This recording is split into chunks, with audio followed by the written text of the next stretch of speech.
Hello and welcome to all of you. आज का ये नया सेशन पार्ट 6 होने वाला है जिसमें जो सीरीज़ हमारी दिल्ली सल्तनत वाली चल रही थी, तो वहाँ पे हम लोग सबसे पहले गुलाम वंश और उसके बाद आपका खिलजी वंश ऑलरेडी कवर कर चुके थे। तीसरा जो हमारा वंश आता है वो आता है तुगलक। ठीक है, मैंने कल भी आपसे बताया था कि तुगलक डायनेस्टी जो है वो सक्सीड करती है खिलजी वंश को। और फिर देखिए, इस बार एक पॉइंट हम लोगों ने ऐड किया है कि आपके लिए ये कुछ शॉर्ट नोट हैं, आप चाहें तो इसको जो है इस स्क्रीन शॉट ले सकते हैं, या आप उसके बाद आप इसको नोट डाउन कर सकते हैं। कुछ बेसिक जानकारी दी हुई है तुगलक वंश के रिगार्डिंग जो आगे आपके आने वाले एमसीक्यूज में काम आएगी।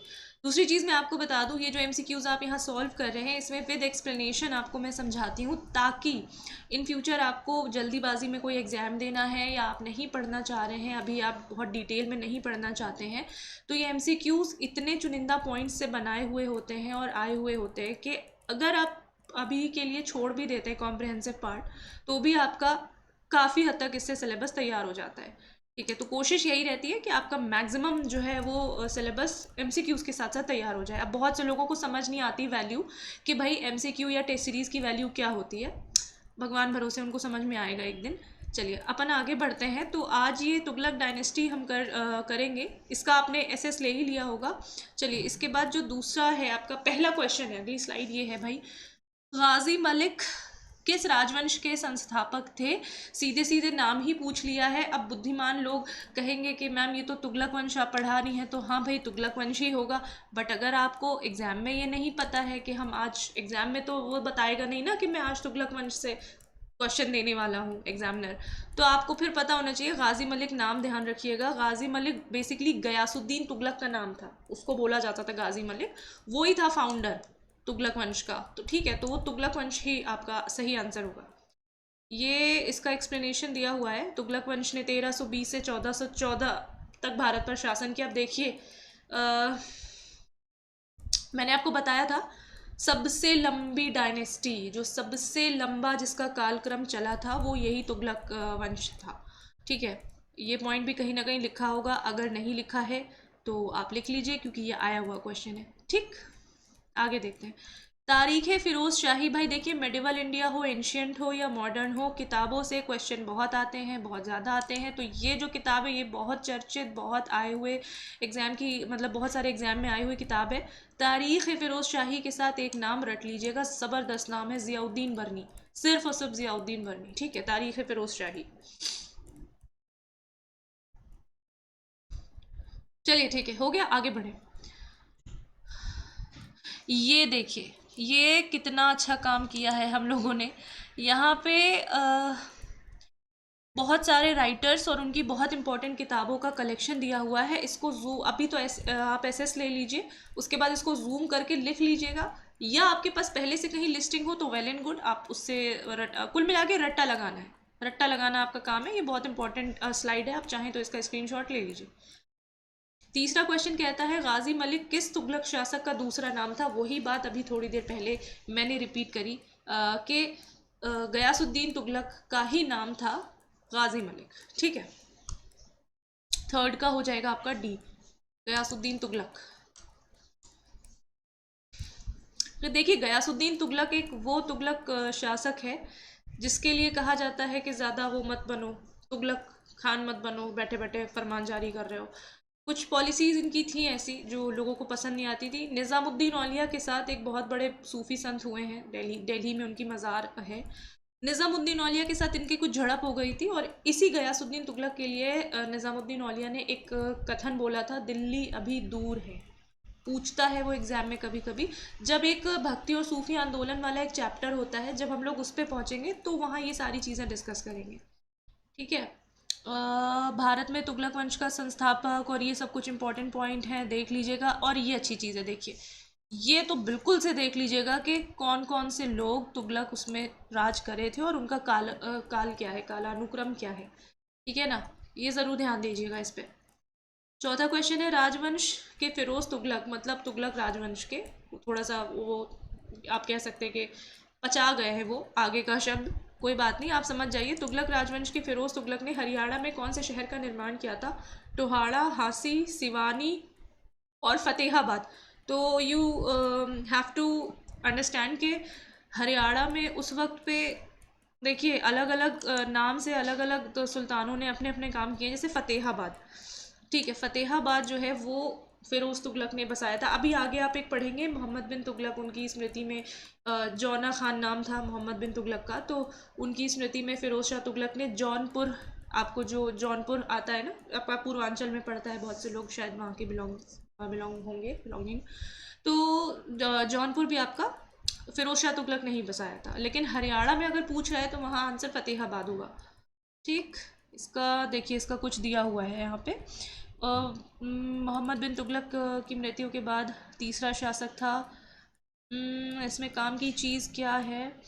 पहला ऐसा शासक है जिसने ब्राह्मणों पर भी जजिया लगाया। ये क्वेश्चन आया हुआ है कि कौन सा दिल्ली सल्तनत का कौन सा सुल्तान था जिसने ब्राह्मणों पर भी, अभी तक जजिया कर जो है वो ब्राह्मणों से नहीं लिया जाता था, ये ऐसा पहला सुल्तान है जिसने ब्राह्मणों से भी जजिया वसूल लिया था।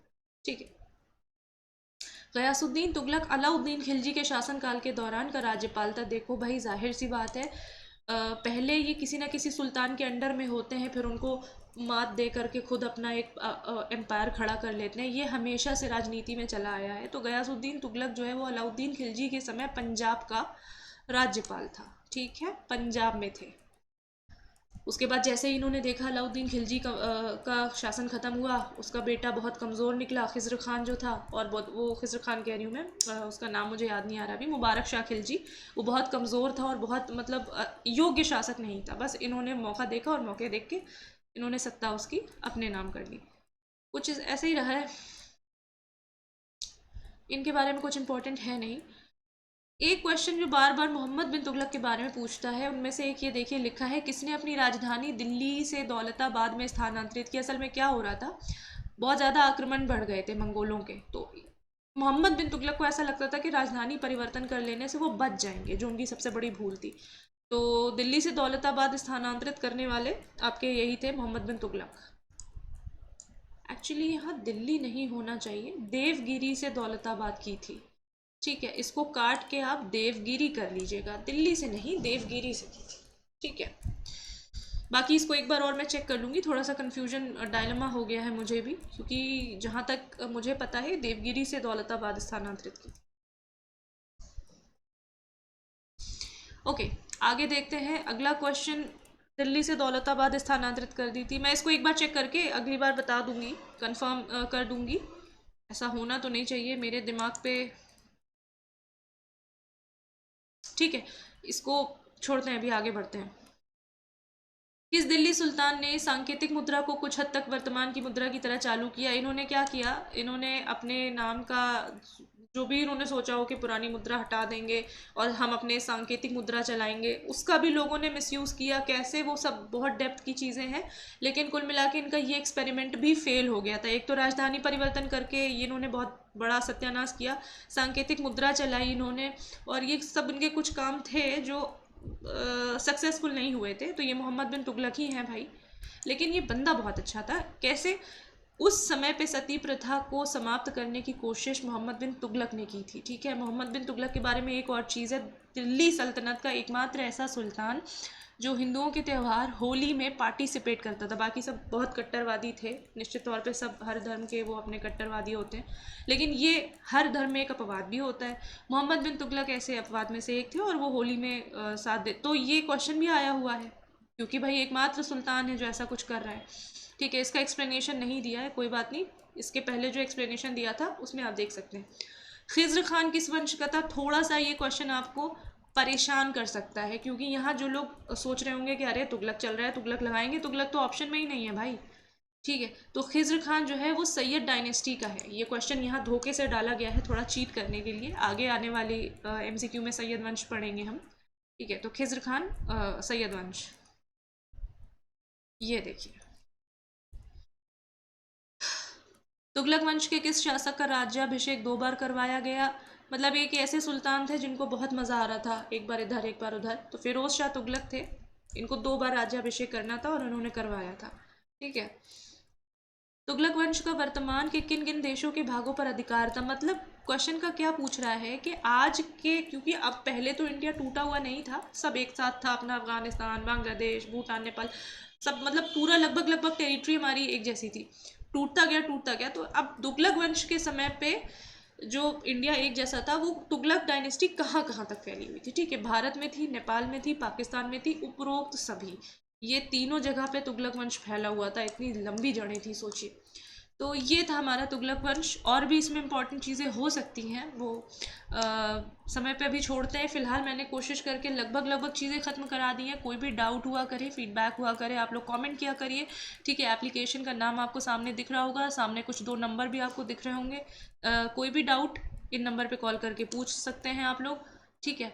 और हम तो बैठे ही हैं हेल्प करने के लिए आपकी, आप लोग बस एग्ज़ाम दीजिए, पढ़ते जाइए। आज के सेशन के लिए बस इतना ही, मिलते हैं अगले वीडियो में। Thank you so much.